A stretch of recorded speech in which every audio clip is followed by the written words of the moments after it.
ओम शांति। आज है 24 फरवरी 2026 की साकार मुरली। आइए सुनते हैं बाबा के मीठे मीठे महावाक्यों को।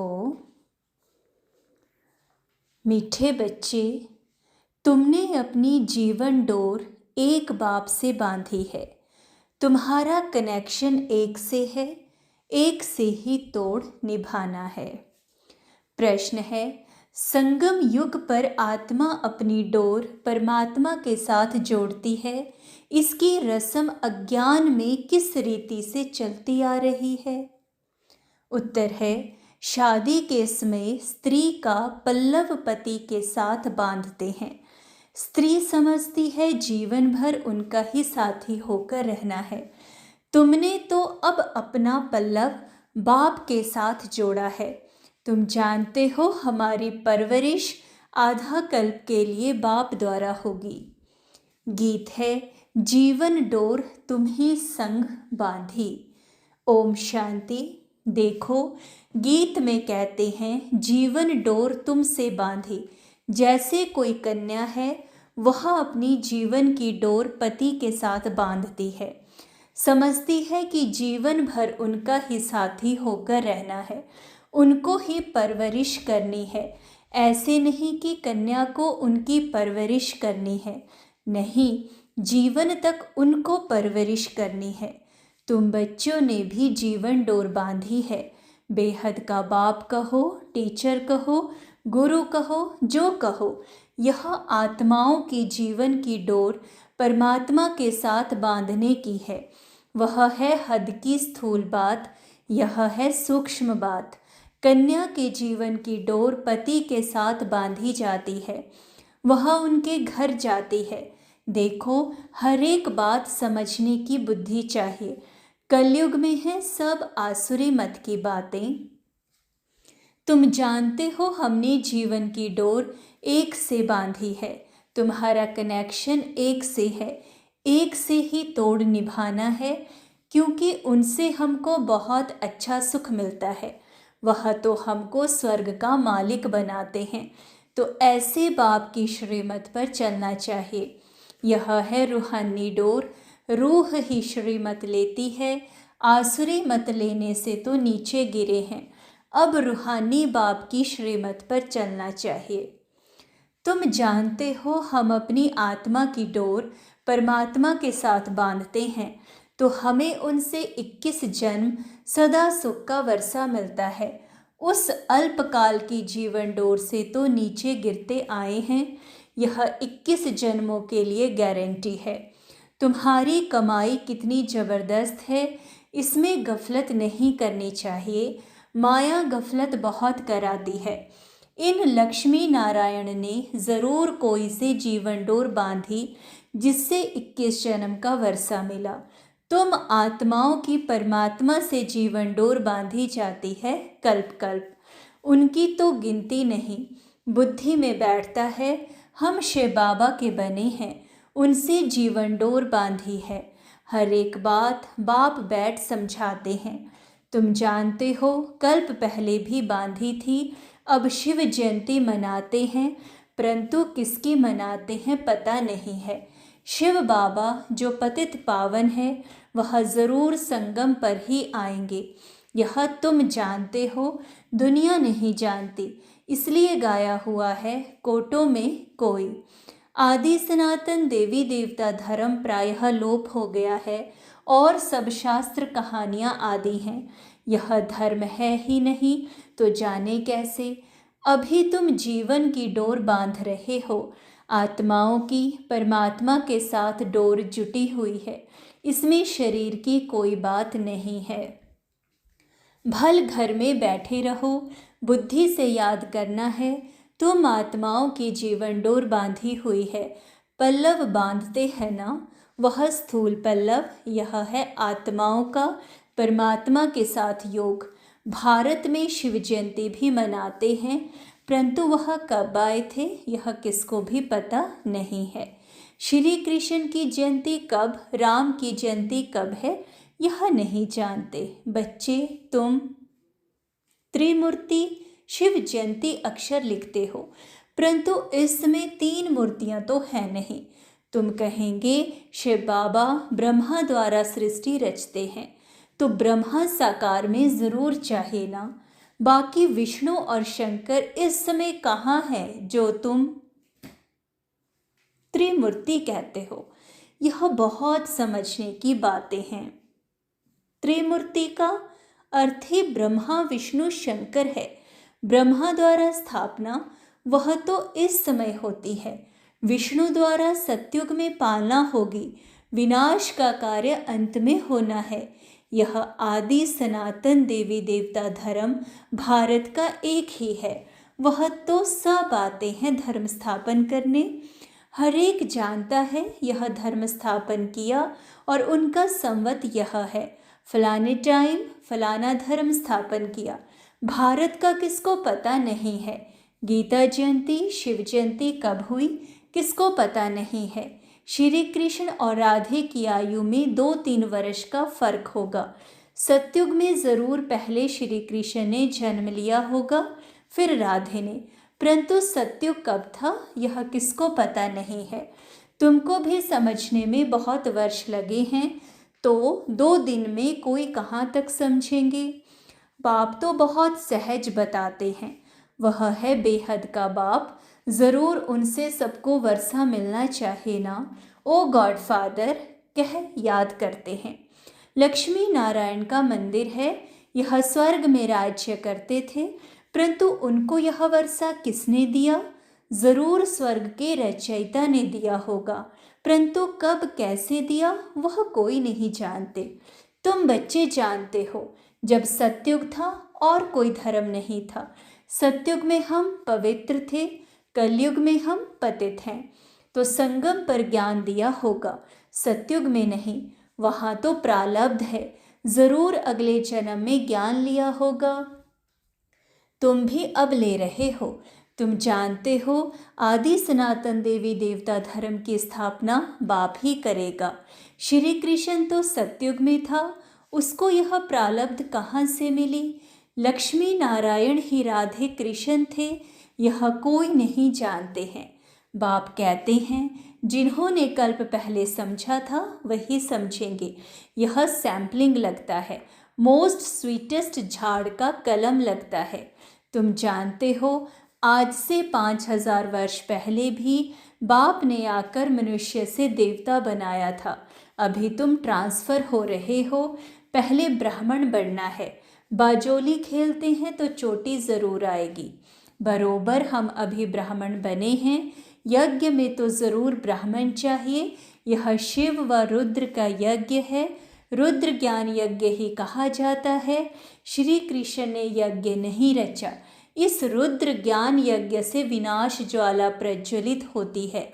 यह शिव बाबा का यज्ञ पतितों को पावन बनाने के लिए है।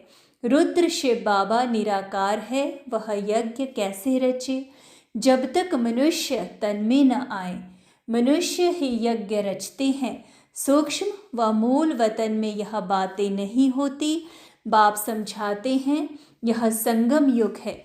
जब लक्ष्मी नारायण का राज्य था तो सतयुग था, अब फिर तुम यह बन रहे हो।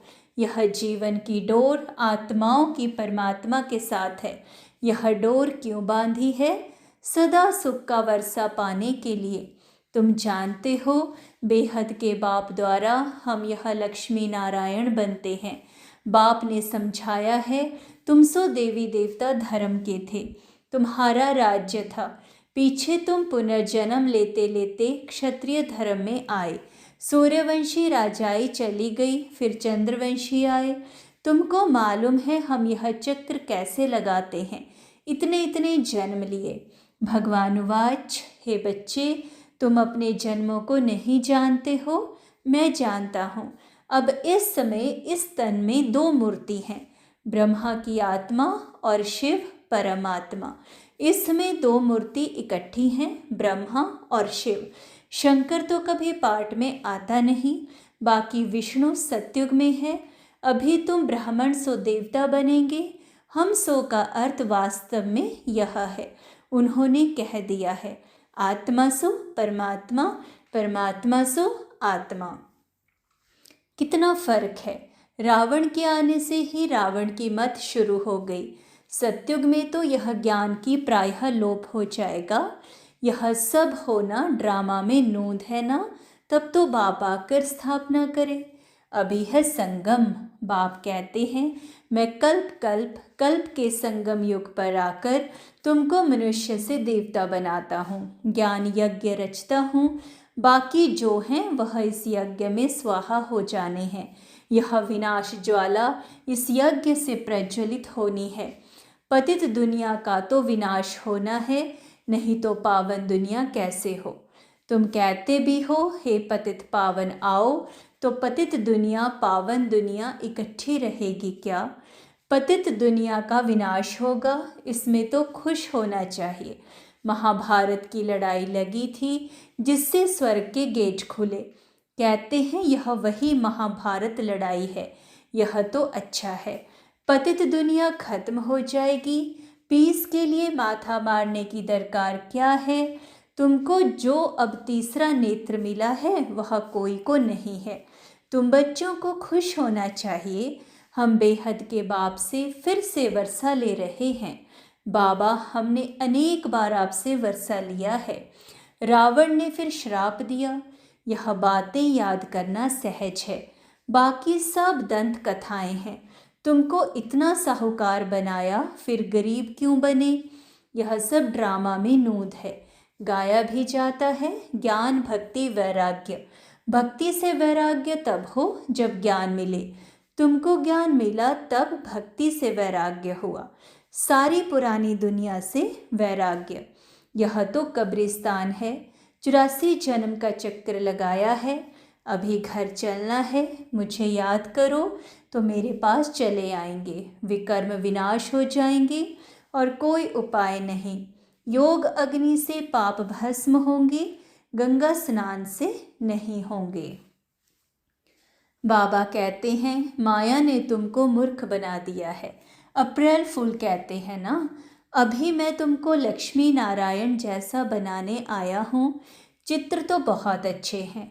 आज हम क्या हैं, कल हम क्या होंगे, परंतु माया कम नहीं।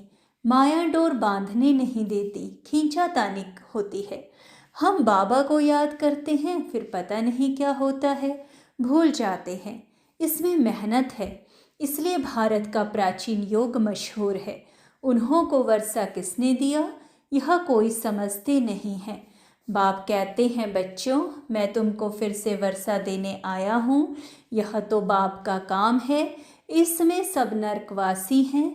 तुम खुश हो रहे हो। यहाँ कोई आते हैं, समझते हैं तो खुशी होती है। बरोबर ठीक है। 84 जन्मों का हिसाब है। बाप से वर्षा लेना है। बाप जानते हैं आधा कल्प भक्ति करके तुम थक गए हो। मीठे बच्चे, बाप तुम्हारी सब थकान दूर करेंगे। अब भक्ति अंधियारा मार्ग पूरा होता है। कहाँ यह दुख धाम, कहाँ वह सुख धाम। मैं दुख धाम को सुख धाम बनाने कल्प के संगम पर आता हूँ। बाप का परिचय देना है। बाप बेहद का वर्षा देने वाला है। एक की ही महिमा है। शिव बाबा नहीं होता तो तुमको पावन कौन बनाता। ड्रामा में सारी नोंद है। कल्प कल्प तुम मुझे पुकारते हो कि हे पतित पावन आओ। शिव की जयंती है। कहते हैं ब्रह्मा ने स्वर्ग की स्थापना की, फिर शिव ने क्या किया जो शिव जयंती मनाते हैं। कुछ भी समझते नहीं हैं। तुम्हारी बुद्धि में ज्ञान एकदम बैठ जाना चाहिए। डोर एक के साथ बांधी है तो फिर और कोई के साथ नहीं बांधो, नहीं तो गिर पड़ेंगे। पारलौकिक बाप मोस्ट सिंपल हैं। कोई ठाट बाट नहीं है। वह बाप तो मोटरों में, एरोप्लेन में घूमते हैं। यह बेहद का बाप कहते हैं मैं पतित दुनिया, पतित शरीर में बच्चों की सेवा के लिए आया हूँ। तुमने बुलाया है, हे अविनाशी सर्जन आओ, आकर हमें इंजेक्शन लगाओ। इंजेक्शन लग रहा है। बाप कहते हैं योग लगाओ तो तुम्हारे पाप भस्म होंगे। बाप है ही 63 जन्मों का दुख हरता, 21 जन्मों का सुख करता। अच्छा मीठे मीठे सिकीलधे बच्चों प्रति माता पिता बाप दादा का याद प्यार और गुड मॉर्निंग। रूहानी बाप की रूहानी बच्चों को नमस्ते। हम रूहानी बच्चों की रूहानी बाप दादा को याद प्यार, गुड मॉर्निंग और नमस्ते। धारणा के लिए मुख्य सार। नंबर 1, अपने बुद्धि की रूहानी डोर एक बाप के साथ बांधनी है, एक की ही श्रीमत पर चलना है। नंबर 2, हम मोस्ट स्वीटेस्ट झाड़ का कलम लगा रहे हैं, इसलिए पहले स्वयं को बहुत बहुत स्वीट बनाना है। याद की यात्रा में तत्पर रहे, विकर्म विनाश करने हैं। वरदान है, मनन शक्ति द्वारा हर पॉइंट के अनुभवी बनने वाले सदा शक्तिशाली माया प्रूफ विघ्न प्रूफ भव। जैसे शरीर की शक्ति के लिए पाचन शक्ति व हजम करने की शक्ति आवश्यक है, ऐसे आत्मा को शक्तिशाली बनाने के लिए मनन शक्ति चाहिए। मनन शक्ति द्वारा अनुभव स्वरूप हो जाना, यही सबसे बड़े से बड़ी शक्ति है। ऐसे अनुभवी कभी धोखा नहीं खा सकते, सुनी सुनाई बातों में विचलित नहीं हो सकते। अनुभवी सदा संपन्न रहते हैं, वह सदा शक्तिशाली माया प्रूफ विघ्न प्रूफ बन जाते हैं। श्लोगन है, खुशी का खजाना सदा साथ रहे तो बाकी सब खजाने स्वतः आ जाएंगे। शुक्रिया मेरे बाबा, शुक्रिया। अव्यक्त इशारे। एकता और विश्वास की विशेषता द्वारा सफलता संपन्न बनो। सफलता संपन्न बनने के लिए साधारण कार्य में रहते हुए भी फरिश्ते की चाल और हाल हो।